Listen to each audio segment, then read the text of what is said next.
Greetings, dear viewers. Today we'll be discussing two horrifying cases that reveal the darkest sides of human nature. These stories, based on real events, shook society and even surprised seasoned professionals. Show your support by liking and subscribing to my channel. And let's begin. February 15th, 2020, a Saturday evening. An urgent 911 call came through to the West Des Moines, Iowa Police Department. A woman on the line cried out, "My husband isn't breathing. Please come as soon as possible." Her voice was filled with desperation. Paramedics and officers arrived swiftly at the scene, an apartment in a residential complex. Inside, they found a man lying unconscious, face down on the office floor. As medics administered emergency treatment, something immediately caught the police's attention. The man had visible ligature marks around his neck, as if he had been strangled with a cord. Additionally, his wrists and ankles bore the deep indentations of being tightly bound with ropes. While medics fought to save him, two officers questioned the woman who had placed the call to uncover what had transpired. The caller was a 41-year-old Korean woman named Park Geun, an associate professor of economics at Simpson College. The unconscious man they found was her husband, a man her own age named Nam Song-woo. By the time police arrived, Park Geun was in such profound shock that she could barely stand, trembling and sobbing, unable to answer their questions. Officers tried to calm her, and after some time she managed to recount what had happened. About an hour earlier, around 5:30 in the evening, Park Geun and her husband had been enjoying a quiet Saturday evening together. They had been talking in his office, but eventually she stepped out into the living room to have a glass of champagne and watch a movie. At some point, she drifted off on the couch. Shortly afterward, she woke up and noticed an eerie silence in the apartment. She called out to her husband, but there was no response. Moving back toward the office, she encountered a shocking sight. Her husband was lying on the floor, tied to a chair. In horror, she tried to untie him and immediately called emergency services. But something didn't add up. Why was her husband tied up? Could this have been a break-in? Yet there were no signs of forced entry, and only Park Geun and her husband were in the apartment. During her conversation with police, she mentioned that her husband had previously attempted suicide multiple times. That day, he had also made some troubling remarks, possibly alluding to another attempt. This led police to consider that while his wife had been sleeping in the living room, the emotionally unstable Nam Song-woo may have decided to take his own life. But the lingering question remained: why was he bound? Park Geun insisted that when she entered the room, he was tied to the chair, but she could not explain how or why it had happened. Initially, she claimed her husband had hanged himself using a necktie. However, upon examining the scene, police found no necktie nearby. Park Geun explained to the police that she was in such shock from what had happened that she couldn't precisely recall what her husband had been tied with or which parts of his body were bound. Of course, this could have been the result of her trauma, given her husband's critical condition. However, investigators felt something was amiss in her story. They decided a more thorough investigation was necessary and invited her for questioning at the police station. Meanwhile, paramedics had taken her husband to the hospital, but despite the doctor's best efforts, he passed away. Now, the only person who could shed light on the events of that evening was his wife, Park Geun. About an hour into the interrogation, Park Geun made a new statement. She said that her husband frequently showed aggression and was even prone to violence. According to her, a few days earlier, he had asked her to tie him up to prevent possible outbursts of anger. In other words, she claimed she had tied her husband up at his request to keep him from harming her. However, she then added that she hadn't tied him up. He had supposedly done it himself. She also emphasized that she had proof of his violent behavior, messages and videos stored on her phone. But when the police asked her to show them, Park Geun refused, saying she couldn't remember her phone's password. This statement aroused even more suspicion among the police, as forgetting a phone password seemed like a strange excuse in today's world. When the police took Park Geun's phone and held it up to her face, facial recognition unlocked it immediately. However, her reaction was strange. As soon as the officers aimed the phone at her face, she quickly turned away, as if she didn't want the phone to unlock. It seemed as if she was hiding something. At that moment, her lawyer arrived and the interrogation had to be concluded without definitive results. Park Geun returned home, leaving investigators with many questions. But just 8 hours later, on February 16th, she returned to the police station on her own. This time, her demeanor was entirely different. She was calm and composed. Without resistance, she provided the password to her phone and began recounting a new version of events. She explained that on the day of the tragedy, she and her husband had been in the car. During the drive, he had become extremely angry and, in a fit of rage, even smashed the rearview mirror. When they returned home, he was unable to calm down. Eventually, he asked his wife to tie him up so that he wouldn't hurt himself or others. Park Geun used zip ties and a rope to secure him to the chair. Then, according to her, her husband asked her to tape his mouth shut, fearing he might start screaming or hurt himself. Worried that he might bite his tongue, Park Geun first put a sock in his mouth and then taped it shut. The story was becoming increasingly tangled and bizarre. As the officers listened to Park Geun's account, they were likely as perplexed as anyone would be. The narrative sounded stranger and more convoluted with each detail. Continuing her story, she claimed that she feared her husband, being tied to a chair, might fall and hit his head on the table. To protect his head, she wrapped it in a towel and then secured it with tape, which ended up completely obscuring his vision. After doing this, she left him alone in the office and returned to the living room. Sometime later, she went back to check on him and discovered that the chair had tipped over and her husband was no longer breathing. If this last version of events was true, her initial story about the necktie had been a lie. The question remained, could her new version be trusted? Some parts of her story aligned with the evidence found at the scene, such as the blue nylon cord, scissors, and adhesive tape used to restrain her husband. The main point of her testimony was that she had indeed tied her husband up, but she had done so at his request. She claimed she had refused multiple times, but her husband had become so agitated that it was the only way to calm him down. At this point, the police asked if her husband had truly been this aggressive, and if there was proof of his violence. Park Geun confidently produced documents, 2 medical reports. One report concerned an incident in which her husband had thrown a lamp at her, causing her to sustain an injury. The second report noted a broken thumb, which, according to her, was also caused by her husband.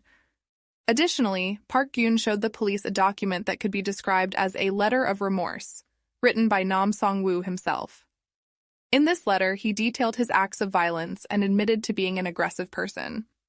Notably, this letter was notarized. A witness had formally attested to its authenticity. For the police, this detail seemed strange. Who would go to the trouble of notarizing an admission of abusing their partner? This raised even more questions for the investigators. They asked Park Geun why, despite all this, she had never reported the domestic violence. She replied that every time she had considered doing so, her husband had threatened to take his own life, and she feared he would follow through on his threats. She also added that, whenever he calmed down, he seemed remorseful, and she would let things remain as they were. This story grew even more complex, and the investigators decided to learn more about the couple's relationship over the course of their marriage. Park Geun was born in 1979, and after graduating from university in Korea, came to the U.S. in 2000 on a student visa. She earned her master's degree at New York University, and then completed her doctorate at the City University of New York, becoming a recognized professional. During a visit to a Korean church in New York, she met her future husband, Nam Song-woo, who was a U.S. citizen, unlike her, who was still a student at the time. In 2017, Park Geun secured a position as an assistant professor of economics at Simpson College in Iowa, which provided her with stable employment. The couple decided to marry, and Nam Song-woo moved with her to Iowa, where they purchased an apartment and began their married life together. The strange part was that none of the members of the Korean church community they attended knew they were married. Furthermore, at the college where Park Geun worked, no one knew she was married. In the U.S., marital status is a personal matter and doesn't necessarily have to be publicized. But the oddity was that Park Geun had gone out of her way several times to emphasize to her students that she was unmarried and single. She even told them, "My family is all in Korea. I don't understand why I'm still not married."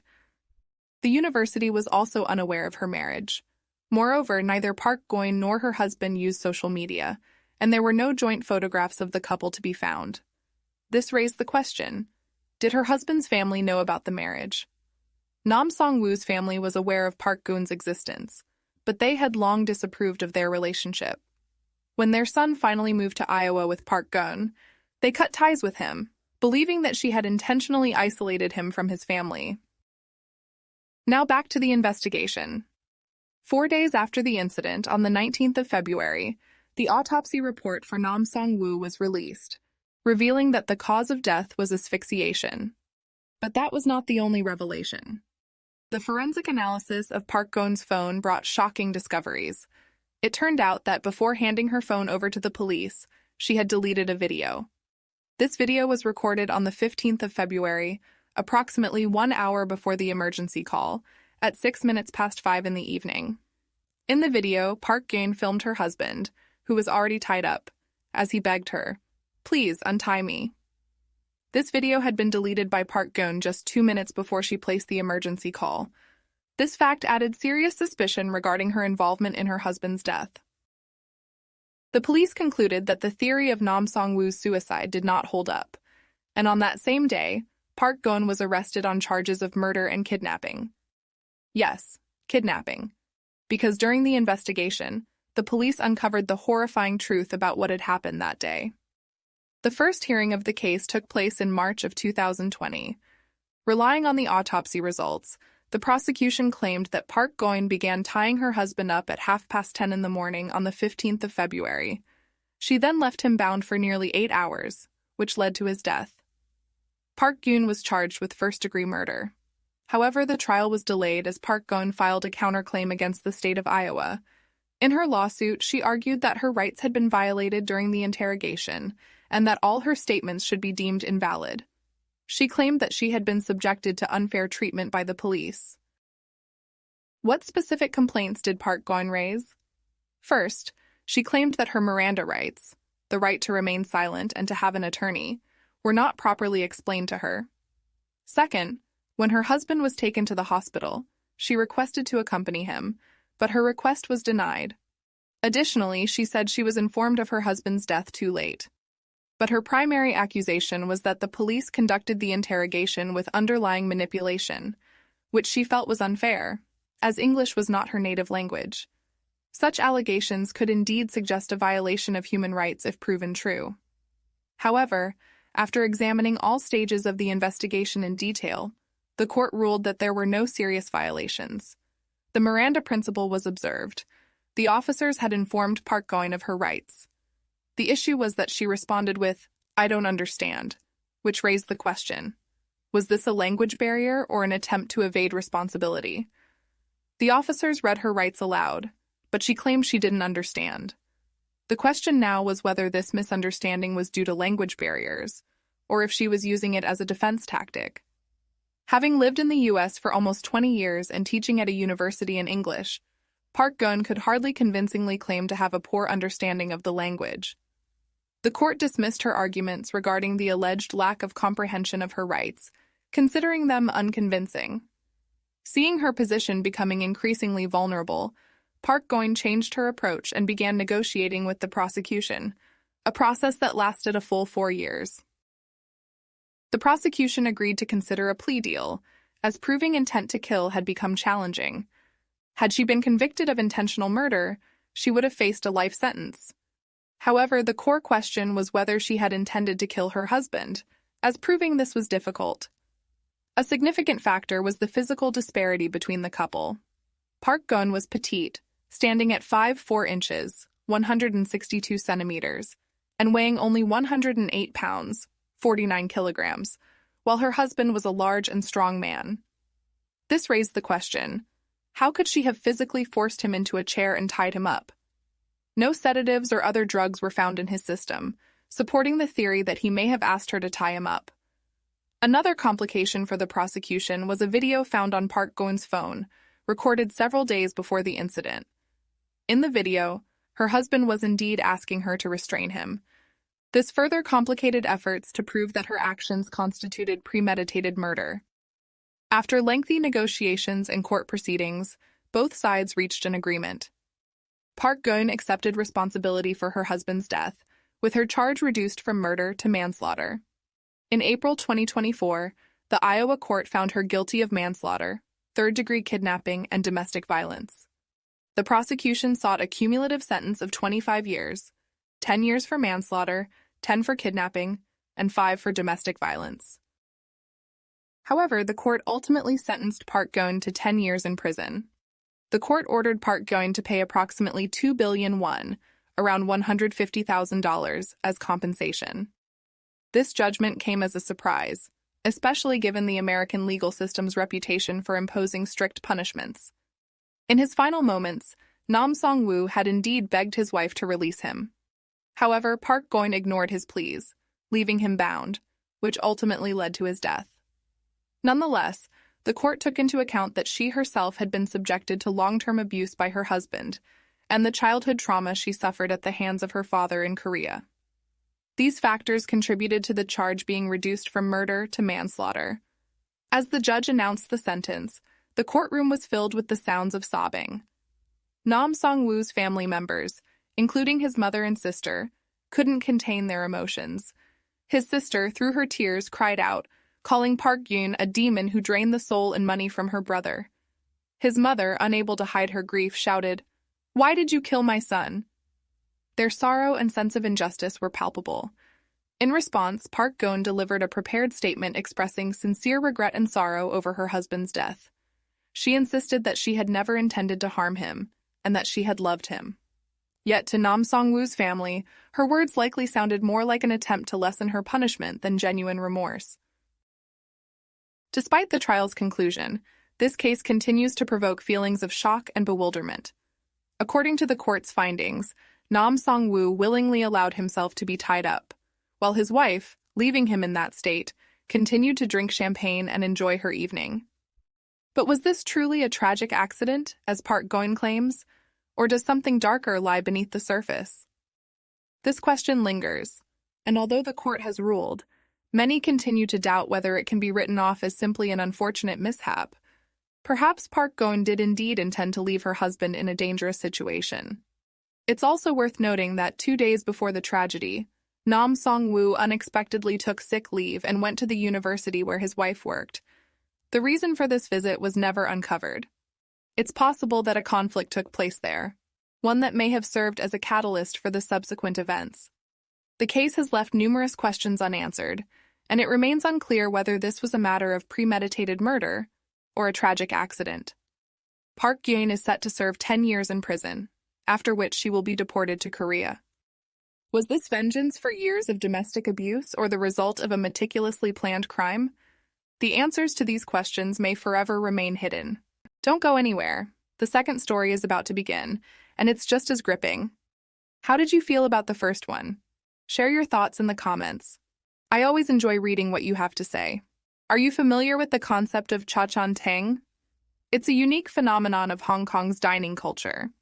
As is well known, Hong Kong was a British colony for a long time, which led to a fusion of Chinese and British traditions in its culture. For example, Hong Kongers often drink tea with milk. Cha-chan teng literally translates as tea dining hall.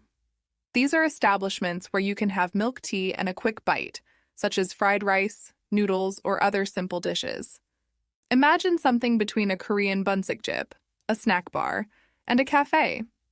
Many Hong Kongers visit cha-chan teng regularly. In December 1998, a cha-chan teng called Chow Yu Hing Chi in the Tai Po district in the northern part of Hong Kong received a phone call. A young man with a calm voice ordered food for about 4 people, fried rice, noodles, and other dishes, to be delivered to the Hei Shui residential complex. At that time, the northern part of Hong Kong had not yet been developed with modern buildings. The area was mostly old, small houses, including Hei Shui. The waiter quickly prepared the order, loaded it onto a bicycle, and headed to the given address. However, upon arrival, he couldn't get a response from the customer. No one answered the door, and around the house there was trash and advertising flyers scattered about, giving the impression that the place was abandoned. The waiter thought he had gotten the address wrong, but after double-checking the note, he confirmed it was correct. He knocked on the door again, shouting about the delivery. Finally, the door opened just a crack, barely wide enough for a finger, offering no view of the interior. Even in the dim light, it was clear that inside there was an eerie silence. The man, presumably the homeowner, slipped money through the crack and asked the waiter to leave the food by the door. The waiter, though puzzled by this strange behavior, left the order and returned to the restaurant that evening. After Chow Yu Hing Chi had closed, the owner was counting the day's earnings. Suddenly, he found something unusual among the money: a fake Chinese bill with an image of Laozi, which in Chinese culture is burned as an offering to the deceased. The owner gathered the staff and asked where this strange money had come from. No one had an answer. The next day, the same thing happened. Another fake Laozi bill was found among the day's takings. Furious, the owner interrogated his staff. Finally, one of the delivery waiters recalled that he had received the bill at He Shui when he delivered an order for 4 people. The homeowner had passed him the money through a narrow crack, and in his haste, the waiter hadn't inspected it closely. At this point, another employee spoke up. He mentioned that he had also delivered an order to that house the previous day. It turned out that both fake bills had come from there. The owner decided to personally resolve the situation. He ordered his staff to notify him if another order came in from He Shui. The next day, at the same time, a call came in with the same order: fried rice and noodles for 4 people. Determined to get to the bottom of it, the owner himself went to deliver the food. The house looked as abandoned as before. No one answered his knock. Finally, the door opened just a crack, and the homeowner passed him the money, asking to leave the food by the door. This time, the owner carefully inspected the bills. All of them were real. Disappointed, he returned to the restaurant and set the money aside.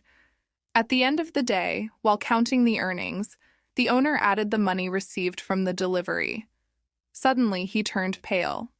The bills he was holding turned out to be fake. The owner was in shock. He had personally checked them. Utterly confused, he contacted the police, reporting a case of fraud involving counterfeit money and providing the address of He Shui. Upon receiving the report, the police headed to the given address. However, no one answered the door. The officers were forced to break it down. Immediately, they were hit by a strong odor of decay. In the dark room, they stumbled upon a horrific sight. Around a mahjong table lay 4 bodies. Judging by their appearance, they had been dead for quite some time and had already begun to decompose. The police cordoned off the crime scene and began questioning the neighbors. However, no one knew anything. What's more, the neighbors claimed that just the day before, they had heard the sounds of mahjong being played in that house. Mahjong is a very popular game in China and Hong Kong. 4 players assemble combinations from 136 tiles with characters and numbers. In old Hong Kong films, scenes of people playing mahjong are often shown. It's something of a national gambling game. However, it can also be addictive. It's said that some mahjong players can go days and nights without sleep, immersed in the game. In 2009, during an earthquake in China's Sichuan province, a video was recorded showing people calmly playing mahjong in a collapsed building. But let's return to our investigation. The 4 bodies were taken to the hospital for autopsies. It was determined that all had died at about the same time, roughly a week prior. In the victims' stomachs, they found undigested food: fried rice and noodles, the same dishes that had been ordered from Chow Yu Hing Chi. The restaurant's packaging was also found in the house. According to the autopsy results, death had occurred at least 5 days ago, but the delivery from the restaurant had been made only 2 days prior. Of course, one might suggest that someone else was in the house and made the order, but how could the food be found in the stomachs of the deceased? Could they have eaten after death? Further investigation revealed that the cause of death was carbon monoxide poisoning. It is likely that on that fateful day, a coal heater had been lit in the house for warmth. During the game of mahjong, carbon monoxide from the heater spread throughout the room, and the players, unaware of the danger, were poisoned and suffocated. But how could the presence of food in their stomachs be explained? This detail remains a chilling mystery. Some psychics commenting on the case noted that the He Shui residential complex is located in an unfavorable area where the sun rarely shines. In their opinion, the souls of the four deceased, not realizing they were dead, remained in this world, continuing their usual routine, ordering food, eating, and playing mahjong. Could it be true? This story, known as the legend of the Chow Yu Hing Chi restaurant, gained widespread notoriety in Hong Kong and was even featured on television.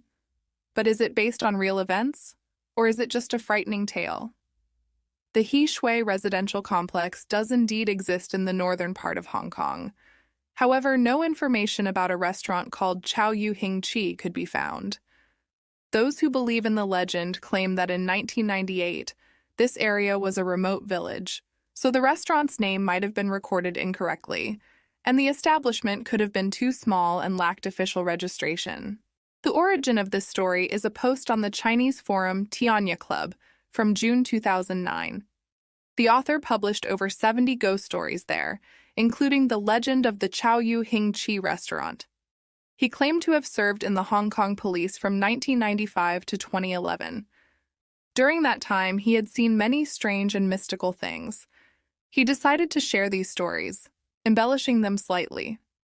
Some of the cases he personally investigated, others were told to him by colleagues, and a third category came from the Hong Kong police archives. If we are to believe the author, the legend of the Chow Yu Hing Chi restaurant may indeed be based on real events. There is another similar legend in Hong Kong. In 2007, 2 years before the Chow Yu Hing Chi story emerged, a post titled "The Biggest Mystery in Hong Kong" was published on a forum. The author wrote that 40 years ago, his father owned a sawmill across from a residential building in the Yau Ma Tei district. One day, he struck up a conversation with a resident of that building, who told him a strange story. Every night, he heard the sounds of mahjong being played in the neighboring apartment, but there were no voices. Normally, mahjong is accompanied by loud conversation, so the absence of voices seemed very odd. A few days later, the author's father, while having lunch at a local restaurant, overheard another story about that same apartment from the waiter. Every day at 9 p.m., an order for 4 portions of congee was placed from there. When the delivery was made, the customer didn't open the door but slid money through a crack. And the money was fake, those same bills with Laozi's image. The restaurant owner tried to complain, but no one answered the door. So he called the police. When the police broke down the door, they found 4 corpses inside. This news spread quickly around the area, and crowds of curious onlookers began gathering at the house. The police had to call in an armored vehicle to disperse the crowd. In the Hong Kong newspaper Kung Sheng Daily News from March 6, 1953, there is indeed an article about the police using an armored vehicle to disperse a crowd in the Yau Ma Tei district. So which of these stories is true? The one from 1953 or the one allegedly from 1998? Perhaps both are just urban legends, based on some real event that has been embellished over time. Mahjong is often played in basements or other enclosed spaces. Players spend long hours at the game, smoking, which increases the risk of carbon monoxide poisoning or infection by contagious diseases. During the COVID-19 pandemic in China, restrictions were even placed on playing mahjong. Although many Chinese people claim that mahjong is not a gambling game but just entertainment, perhaps these legends are spread by those concerned about the game's addictive nature. What do you think? Share your opinions.